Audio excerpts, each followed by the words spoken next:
Hey everybody, welcome to today's vlog. I'm going to call this chapter 0. This is a financial related channel, and I'm sure most of us who are coming over here want to be rich, want to make more money, want to make more wealth.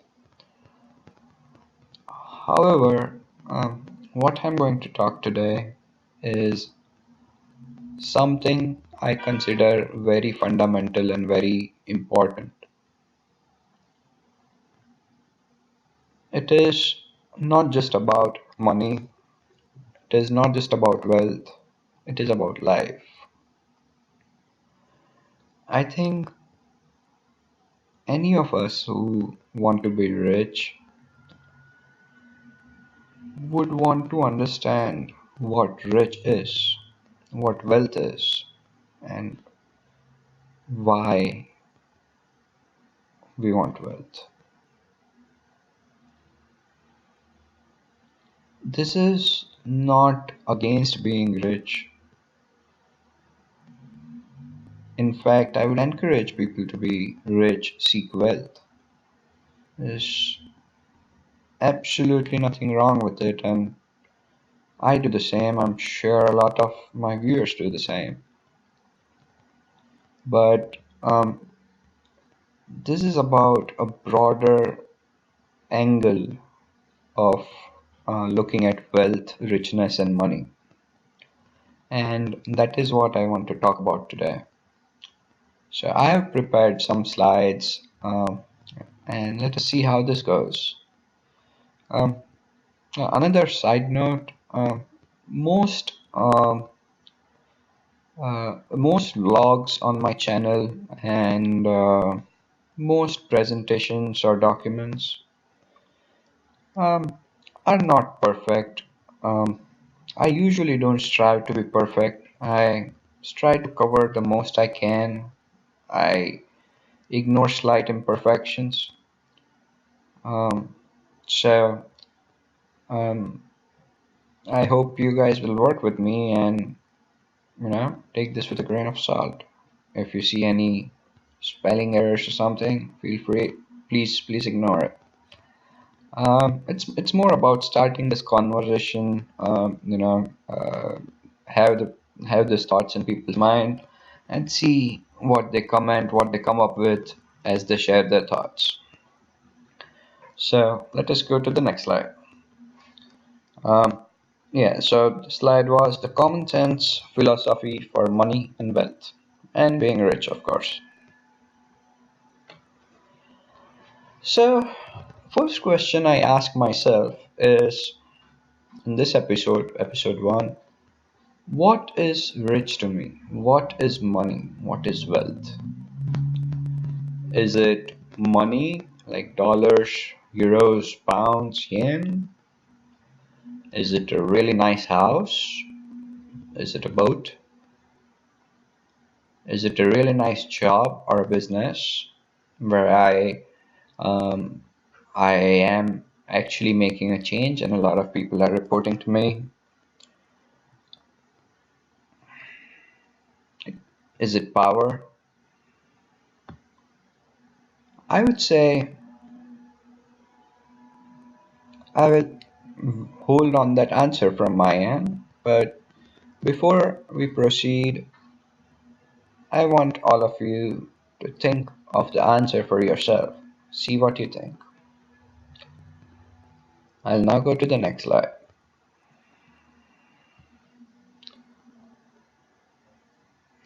There is one question I want to ask the viewers before we proceed. And this is a very simple question, but I think it is also important. And I will be able to help all the viewers make more sense out of this as we proceed later in the presentation. What I want you to ask yourself is, what will you do if you win a lottery for $100 billion or $1,000 billion, like a whole ton of money. I want you to take a moment, 5 minutes, and think about it. I wouldn't. I would understand if most users are computer or mobile savvy and are not gonna get a paper and pen, but at least at least make a mental note on if you get this kind of a money, what will you do first? What is the first thing which comes to your mind? What are the list of things which come to your mind after this first thing? So, for example, your first thing can be buying a super big house. Your next thing can be buying a house for your mom. Your next thing after that can be buying a boat, traveling, buying a lot of gold. What is it? What is first? What is the first thing which comes to your mind? What are the other things which come to your mind? And what is your priority in this? So, what would you do first? What comes to your mind next, right? And if instead of $100 billion, you just had, let us say, limited dollars where you can either buy a house or do traveling, let us say, then what would you do first? What would you choose over what? Okay. Okay. So I'll just stop for a minute. Take your time. Think of this question. Make a mental note or an actual note as you please. And I guess this is it for now. We are going to proceed, and as in after some time as we proceed, we'll bring up this question again and we'll discuss about the answers which you have thought. Okay, let's go ahead. So I want to tell you a story of a lazy man and a wealthy man. Somewhere on the coastal Florida on a seashore, once a wealthy man was walking with his wife. She's a pretty lady. Both the wealthy man and his wife are very well dressed, designer clothes, fancy jewelry, fancy shoes. They look good and they appear a rich couple even just from the appearance. And of course, they're very relaxed, of course, being on a beach. They're enjoying the vacation and they're just walking on the beach, right? Um, it is relatively an empty seashore. Um, and I mean they're like on the walking part of the seashore where there's a long walk line and they're just walking along it. So as they walk ahead, they see a man sitting, and this was like a Tuesday, during the weekday. There's a man sitting there. They see relatively dressed poorly, not very fancy clothes, basic clothes, a little bit torn. And he's just there, relaxing, drinking whatever he was drinking. Um, Now, at this point in time, both the wealthy man and the woman are a little tired, and they decided to take a stop, and they sit near the other man, right, the poor man, whom in our story is also going to be the lazy man, and they end up talking. Um, the poor man asks a wealthy man, "What do you?" And they basically end up talking about each other's professions. The poor man asks about the wealthy man on what does he do, and he explains how what all he does and how many businesses he has, and kind of touches upon how wealthy he is and how well established he is. And then he asks, "Poor man, what do you do?" He says, "I work at a restaurant nearby, and I work from 7 in the morning to around noon, and then I take my day off, and I come here and relax on the seashore." Now, wealthy man is really kind of feeling pity for the poor man. He says, "Why don't you try working a little more? You have so many hours after you get off the work. You can put them to use. And I mean, there's Florida, that's pretty hot. You're sitting here anyways. You can try to do something productive with it. Maybe, sell lemonade or whatever, make some extra money. You will at least have better clothes to wear. Right? Uh,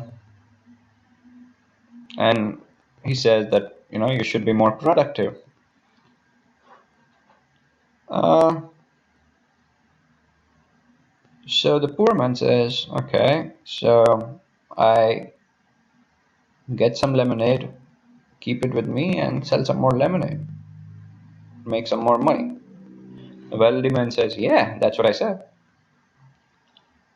So the other man says, and the wealthy man says, "Yeah, I mean, that's what I said. Don't be lazy. Try to at least do something productive with your time." So the poor man says, "Okay, and okay, I'll get probably more money. I'll get some more clothes. That's okay." The poor man says, "Okay." Wealthy man says, "If I were you, I will also save a little bit money from that." And I was noticing that a lot of people who come here to the beach forget their flip-flops or forget the beach towel. So you can probably also try to sell it and make more money. The poor man says, "Oh yeah, okay, that will make me more rich." The wealthy man says, "Of course it will. And if you put your heart to it, you can, um, you can probably expand your business. If you save enough money, you might be able to buy a bigger shop." Poor man says, "Okay." Wealthy man says, "Then you would be," and poor man says, "Okay, and then what do I do?" The rich man says, "Okay, then you have more products, not just the flip-flops and towel and lemonade. You can have toys for kids, toys to play in sand. You can sell, the boat parts, and you can make much more wealthier. You can be much more wealthier." Um, the poor man says, "Oh, okay. What then?" The wealthy man says, "Then you can take that money and try to source it from better spots, expand your business, have more shops all along this seashore." The poor man says, "Then what?" The rich man says, "Then you can get more, expand your business further, go to other states, have more shops." Um, Poor man says, "Okay, that sounds interesting. What next?" Wealthy man says, "And then you can, if you go a step further, you can even be like me, where you have multiple countries and continents where you have your shops, you have your own supply chain, you're sourcing all the products centrally, so you're making even more profit. Then you start advertising, so it brings you revenue, and you can go on and on and on and making more money. And then there will be other people working for you, so you will be more relaxed. Um, and then you can take your time off and you know just enjoy your vacation without worrying of anything, like I do. And then the poor man says, but that's what I was doing even without going through all that hassle, and I was doing it right now, so what's the point? So this is, I'm sure this is a little predictable story, and many of you might have figured out I was talking through. But it brings up a very good point, and um, that is, who is right in this equation? Is it the lazy man or the wealthy man? What is it that, um, you know, in which segment do you guys see yourself falling into? Do you think it is right to be the lazy man and enjoy the life today, or to be the wealthy man and be more productive? So if we analyze these two people, lazy man versus wealthy man, lazy man was he lazy? Was he unproductive? Was he a social burden?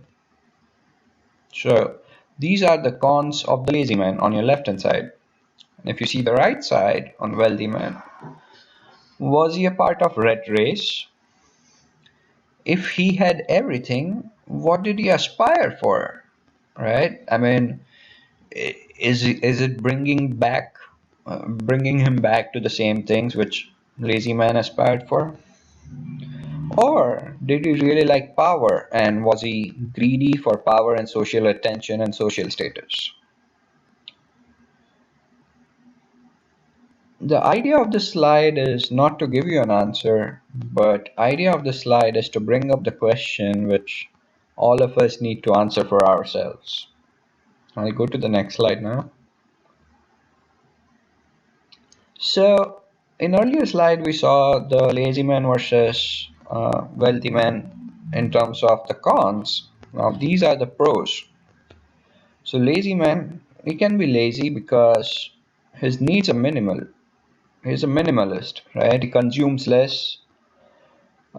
He is probably content. Does it mean he's happy or happier?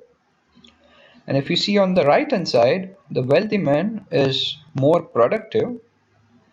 He has high status in the society. Perhaps he is helping the society by creating more jobs. And do you think he is happier? Let's go to the next slide.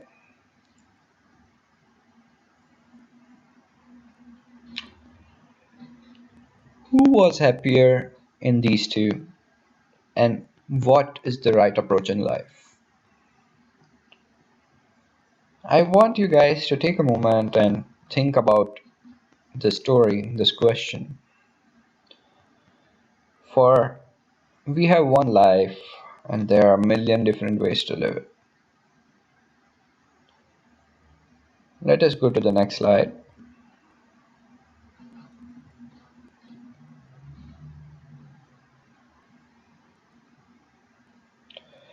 So it brings us to the question, if both of these people were happy, in their own ways, of course,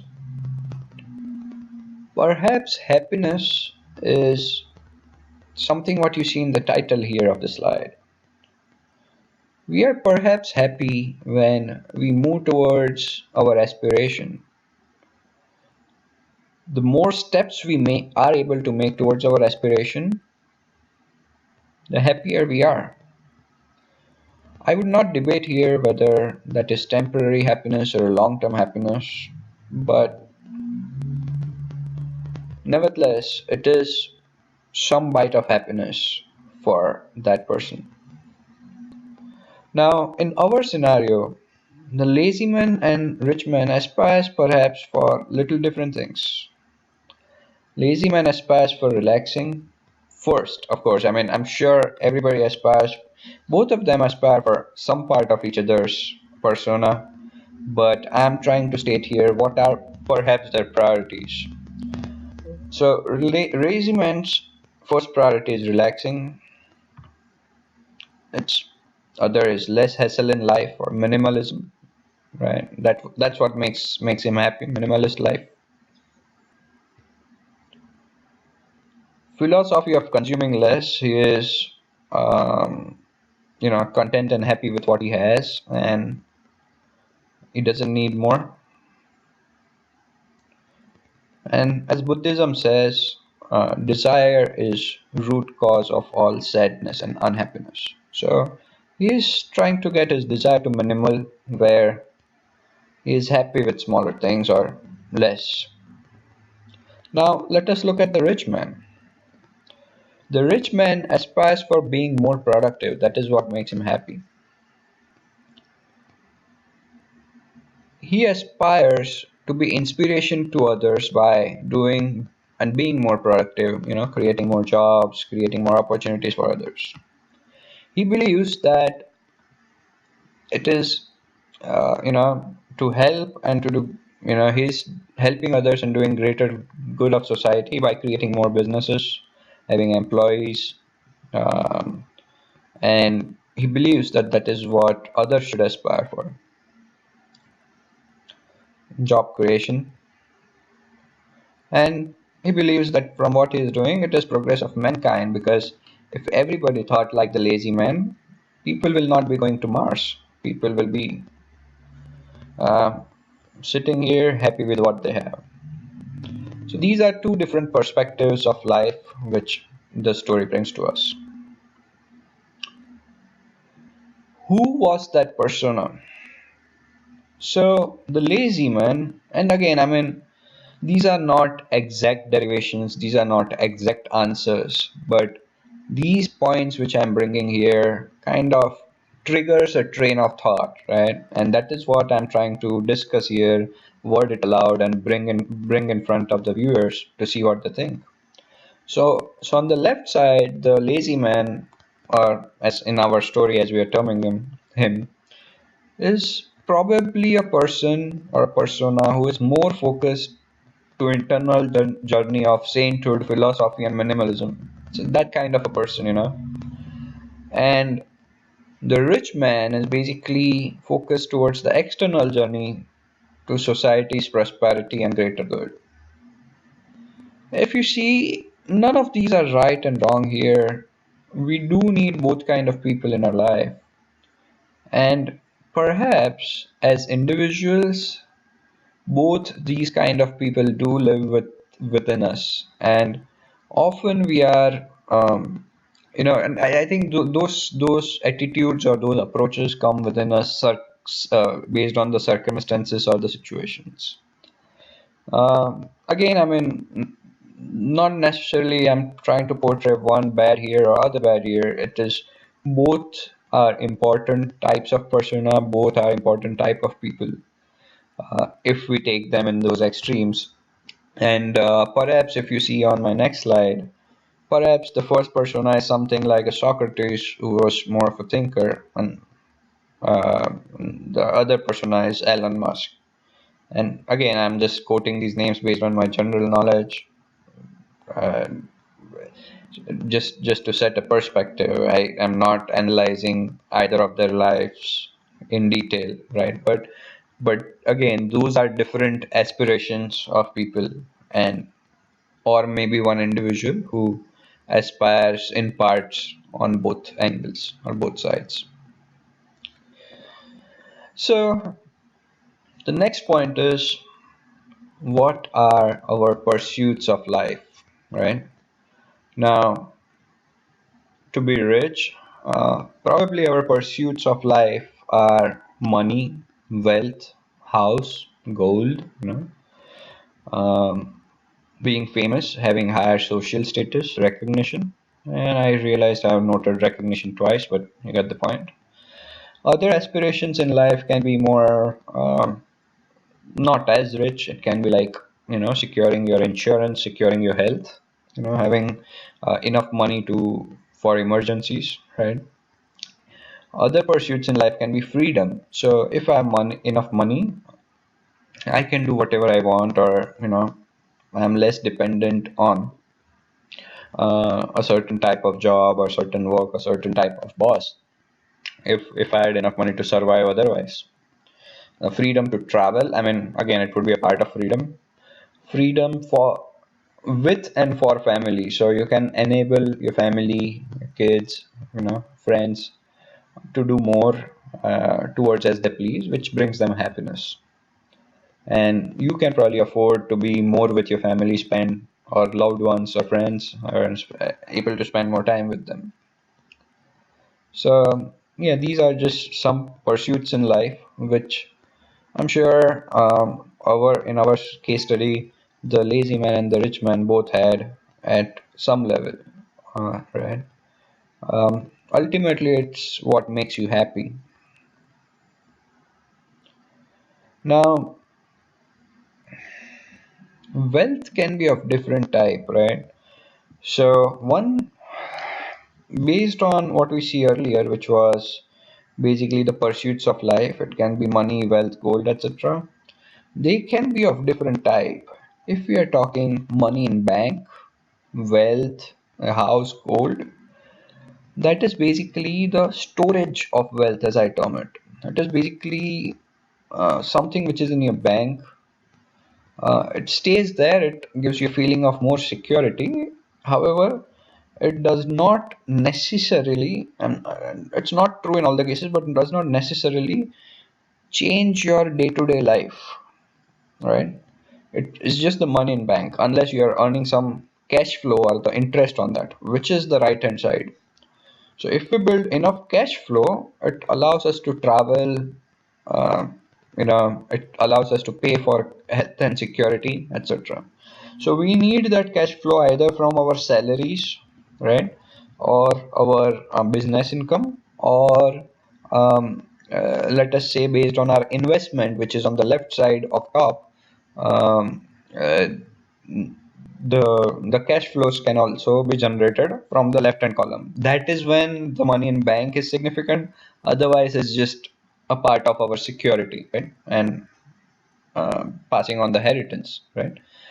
Um, so this is just one segment, or the well segmented in certain way to look at it. Um, does not this slide does not necessarily uh, help us conclude anything, but it just helps us see wealth and money with a different lens. And then what you see, the 3 points at the bottom, the family, freedom, and the status, it kind of comes with either of the above top left or the top right boxes. Either by accumulating a wealth, or having a high cash flow even without accumulating the wealth, which enables you to buy things which makes you happy. Again, this assumes that buying things makes you happier. As we said earlier, right? If the desire is less, or we are happy with smaller things, the wealth becomes related to us with a different connector. It's still related. It's still an important part of our life, but it is very important on which lens we are looking at.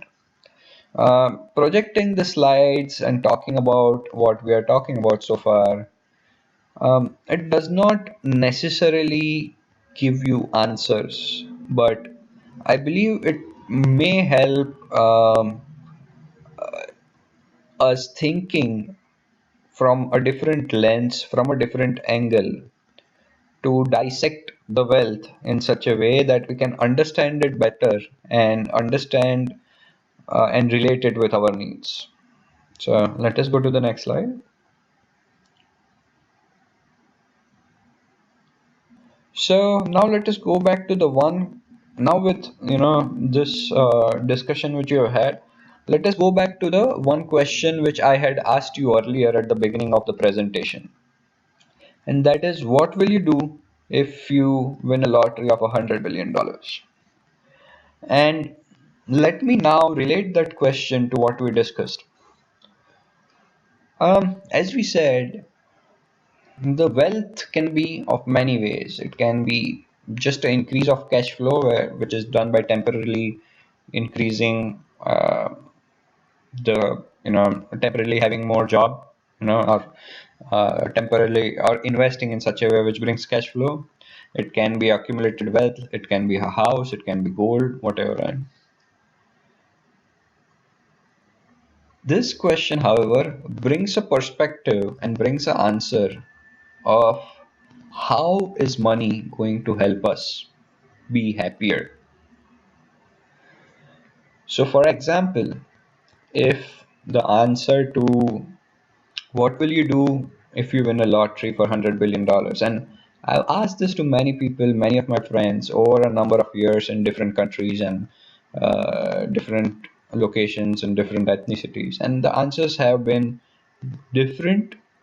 Um, Answers have been they did not know it, they never thought of it before. Some, I mean, for some, I mean, of course, there were some people who had thought of it before.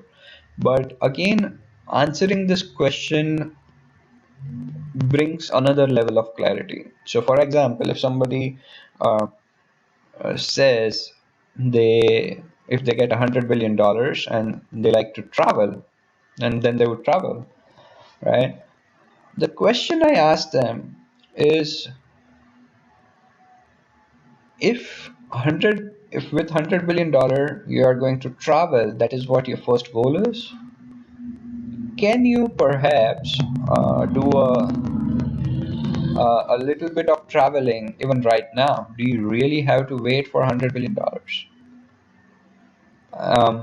You may not be able to go to longer trips when you travel, or like international trips, but you can always take shorter trips, right?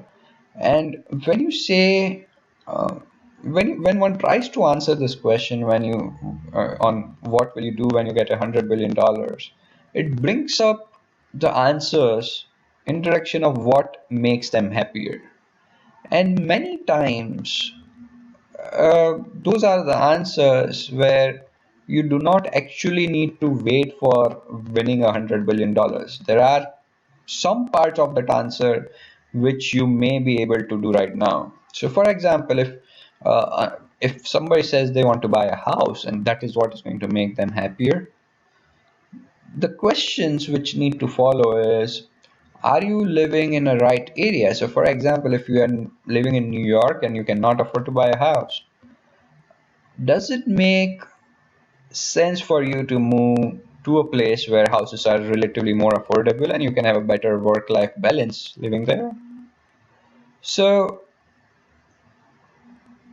this question helps us see what makes us happy, what is our priority in life, and focus on things which make us happy, and prioritizing them with or without money. The priorities are important, and one must know their priorities. And when one consciously knows these priorities, it is often easy for somebody to take those small bites of happiness even without getting that $100 billion, and even without waiting for that long time and indefinitely. So that is what the context of the question was. What was your answer? Well, comment below in the video. Tell me what you think. Tell me your thoughts. So, another point, um, wealth versus happiness. So, I'm not a person who would say wealth is not important and wealth cannot buy you happiness. I would say to a certain extent it can, right? Because let's say you want to travel. If you want to travel more than where you can walk, I mean, of course, you can travel over the days, but it's not bad to have a little bit of money for buying a bus or a train ticket to go there, or getting a cab, getting a car and going there. So wealth is important, but the point we need to understand here is happiness does not keep increasing with wealth increasing. Uh, when you are extremely poor and you have no money, wealth does make a difference. Uh, there should be enough wealth and enough money to bring you to a normal livable level. It will really help us, or one, to know what your priorities and where your happiness lies. And when you know that, even if you have smaller wealth, if you direct it towards your happiness, that is what will make you happier. Now, as you see on the right top of this curve, it gets flattened, and basically after a certain time your wealth is just your money in your bank. Yes, it does help you to provide a little bit of security, but other than that it is not going to change your lifestyle. So I often give this example. um, to a person who does not care about the brand of the car, driving Mercedes or driving a Corolla is just a status symbol. So then the question you need to ask yourself, is it that status which you aspire for, or is it a good life, going from point A to point B in a decent car that you aspire for? For me personally, branded clothes or bigger cars don't make me happy even if I can afford it. Um, it does not. I mean, what would probably make me happier is instead getting a let's say electric bicycle or a hoverboard, and having fun with things like that. It does not. So I rather invest in $1,000 in an electric bicycle than $1,000 in buying a better car, because it's a different stream of happiness for me. It's a different angle of happiness. I do not want to show a better car to somebody else. For me, I'm happy with whatever car I have. So this is just to set a perspective and um, just share my thoughts. Tell me what you think. Um, and before we go ahead, again, most of the expenses which people do and thus end up being poor is basically expenses which are done to show other people or show a status. And I think that is something which I would say one should avoid, and I mean try to focus on what makes them happy, without influence for others, without influence of others. So if it is external comments or influence which is making you happier, you probably want to take a step back and analyze that. So that would be my 2 cents on that situation. Let's go ahead. If you are super rich, what do you aspire for when you have everything? So is money in bank important? I mean, it only gives you sense of power. I mean, in addition to security, if anything. But let us say when security, after a while, it does not really make any sense, because if you have, let us say in today's world, around $10 million, you're secured. But any money above $10 million is probably just power, sense of uh, just power. Yeah, sense of just power. So, um, what do you aspire for when you have everything? Is it just becomes a hobby, right? Is it a sense of power? What if you have all the money you want? Would you travel? Would you aspire to provide more for the family? These are the type of questions we need to ask us. If I personally prefer to steer away from power, because I rather, if I really had that kind of money, I rather help donate to people, um, and try to make somebody I can see hurting, try to make them happier, if I can share that with. Um, when you have everything, you probably aspire for hobbies, and you can probably do it a little better. I mean, you might be in a better golf course, or use a better golf cart, use better golf stick. But again, if you understand it really, and if you really like golf, um, you might be even happy playing it in a small golf course. If that really makes you happy, it is not that $100 billion which you need to wait for. If being with family is what makes you happy, um, you need to understand and balance the pursuing the money versus staying with the family. If being with family makes you happy, spend more time with your family, prioritize that over money. Um, and of course, when I say that, I'm talking about being at the right stage in the wealth versus happiness curve. You need to have enough to survive, but you need to also focus on where your happiness is. Let's go ahead.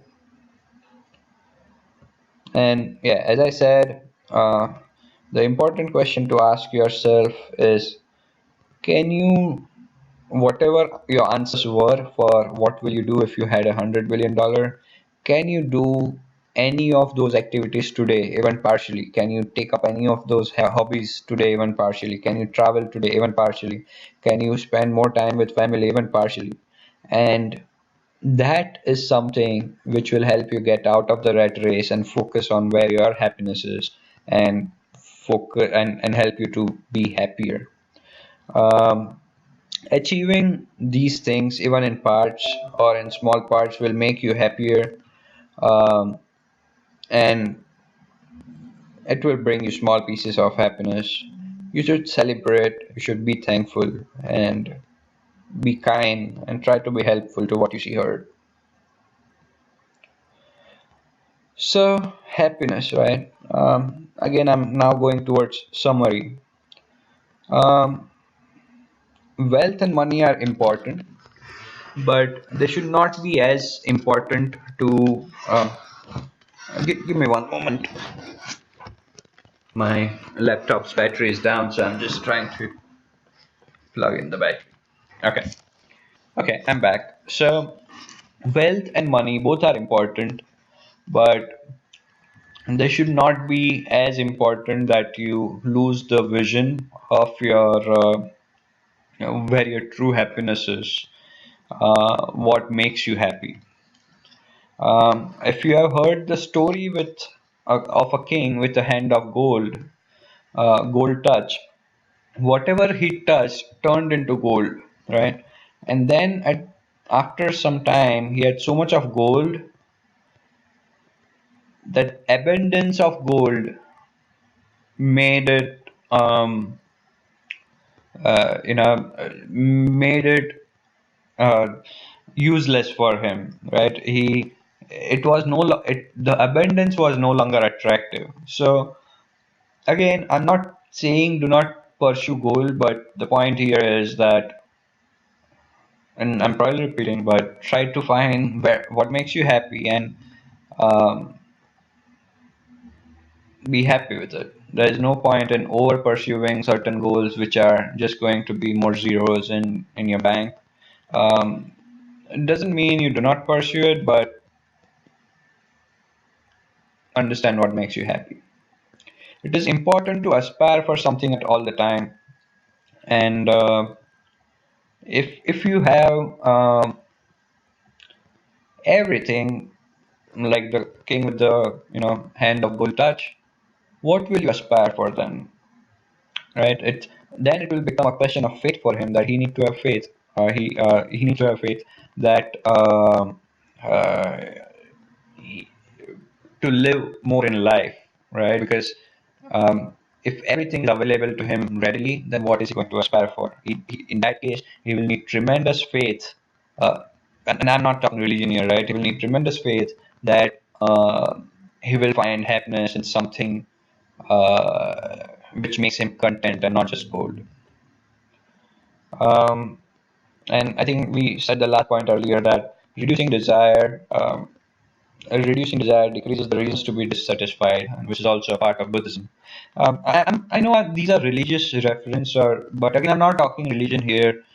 You One doesn't have to be religious to understand the logic. It is logic is what I'm referring to here. You can be of any religion, no religion doesn't matter. Uh, it is the philosophy of living life. That is what I'm referring to. I do believe in all the religions and I respect all the religions equally, or not be religious equally. So the context and the examples here are primarily just for a logical and philosophical conversation. I will take one more example from religious text. And again, I'm talking logic here, not religion, so you can keep the religion out if you want, it doesn't matter. But in Hinduism, there's a story of Lord Krishna, right? And basically, the story goes like um, there was fight between brothers. Like there was a pair of 100 brothers, and this is mythology. So there was a fight between 100 brothers who were supposed to be evil, and the five brothers were supposed to be good. Now, one of the Lord is driving the chariot of the one of the five brothers who are supposed to be good, and the fight was for the kingdom, right? Now, the five brothers, one of the five brothers who was the good guy, he says that I do not want to fight my brothers because even if they are wrong, they are my brothers. I want them to take the kingdom and go. I don't care about the kingdom. So at this point in time, what the God Krishna tells this one of these five brothers, the good guys, is that it is no longer about the kingdom anymore. The it is about doing the right thing at the right time. It is about your karma, as you know the word which is derived from the Eastern philosophy in West. He says that right now you need to do the right karma, and which is to fight your brothers because it is right. It is not about them being your brothers. It is not about your kingdom. It is about doing the right karma, or in English, I would call it as a task, right? To fight your brother, and you are doing it for the right, and you should do it. And when you repeat this karma, that is basically staying towards the right and doing the right task at the right time, it is the dharma, and dharma means a religion in Eastern language, right? So again, I know this is religious context, but I'm just trying to tell a story here with that. This is not necessarily, I mean, this is not at all about religion, but the idea is, with the story, the karma should be to do the right thing and to make money and be rich, as much rich as you can, as possible, as ethically possible. And there is nothing wrong to aspire for more. And that is probably your karma while you are on this earth, right? It would give you immediate and temporary happiness, and which is absolutely fine. There's nobody who would look at it wrongly. But it is important to help the people you see hurt, and that is what is dharma or a religion, and that is what would be important for the mankind and for all of us to work together and survive. So again, I mean, take this in a philosophical context and the religious context. And that is the story I want to tell. Focus on ethically making as much money as you want, as far as you aspire to, as far as it makes you happy. It gives you small and temporary happiness, but do good things with it. Try to help the people you see hurt. And personally, I would say I would help my neighbor, or whom I can see who is in need of money, rather than helping a charity whom I do not know whom the money goes to, or but it doesn't mean it's wrong. That's my personal philosophy. That's how I approach it. But everybody is welcome to, uh, do their own good. So I guess that's pretty much a little bit of philosophy around money. And thank you so much. Like and subscribe, comment, and tell me your thoughts. Tell me what you think. Uh, and yeah, let's connect again in next talks. Thank you so much, guys. Have a wonderful day.